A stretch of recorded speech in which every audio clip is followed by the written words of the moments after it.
Let's start with the buffs. Ivy got a small buff, with Stone Form now working on airborne targets, and her bomb having a bigger radius and increased spirit scaling. Lady Geist got a buff to her life drain. Cooldown reduced to 30 seconds from 42.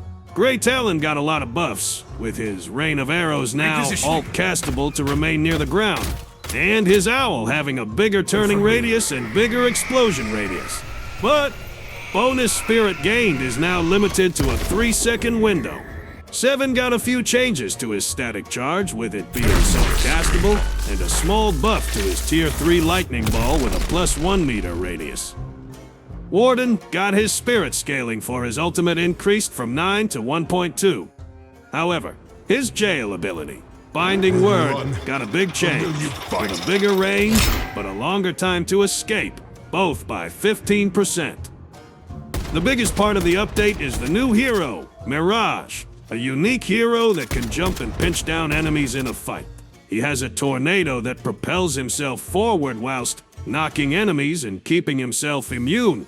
A scarab that steals maximum health from enemies, the passive ability that multiplies bullet damage as he hits the enemy, whilst revealing them and doing burst damage when it hits its max. And his ultimate, Traveler, allows him to instantly teleport to any enemy or ally, with a movement and fire rate buff until he reloads, letting him back up allies or catch enemies off guard. Let's move on to the important nerfs. Bebop's hook range got a small nerf, from 30 to 25 meters, and his Hyper Beam spirit scaling reduced to 0.06 from 0.08. Dynamo's ult range got reduced from 8 to 7 meters. Haze's ult got nerfed, with fire rate reduced from 25% to 15%, and damage evasion chance halved. Kelvin got major nerfs to his Arctic Beam. Lower headshot damage by 20%, slower damage buildup, and Arctic Beam slow lowered from 70 to 50%. Shiv got major nerfs across the board, with Killing Blow Rage decreased in every aspect, and Slice and Dice Tier 2 reduced from +85 to 75. Vindicta got big nerfs to every ability too, but at least she got a few quality of life improvements. Flight ending when you touch the ground, and the low HP indicator now showing even while unscoped. And lastly, Yamato's got nerfs all over, with lower bullet damage growth from 0.5 to 0.45. Crimson/fire rate reduced from 30 to 20%. Her ult no longer providing unlimited ammo, and decreased ult duration overall. There were also some balancing changes. Mo and Krill's combo duration was lowered, but damage increased. Sandblast's duration was lowered too, but has longer range.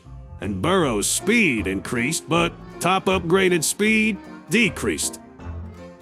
Viscous Cube Cleanse moving to Tier 2. Puddle Punch warning time increased from 0.35 to 0.45 seconds. And Splattercast delay reduced from 0.5 to 2 seconds, and down dashing when using Goo Ball. They also added a lot of quality of life improvements, like the new build list system, ranking popularity using historical and recent usage. Plus, power-up stats now displaying specific details. Updates to keybinds were also added, with a new global quick cast that can be set to any ability, a separate zipline hotkey, and new hero-specific keybinds. Speaking of items, fire rate slows now stack diminishingly, and Sinner's Sacrifice will now grant a golden statue buff on top of the souls. The rest of the many balancing changes to items will be linked below. They also added a new anti-cheat system.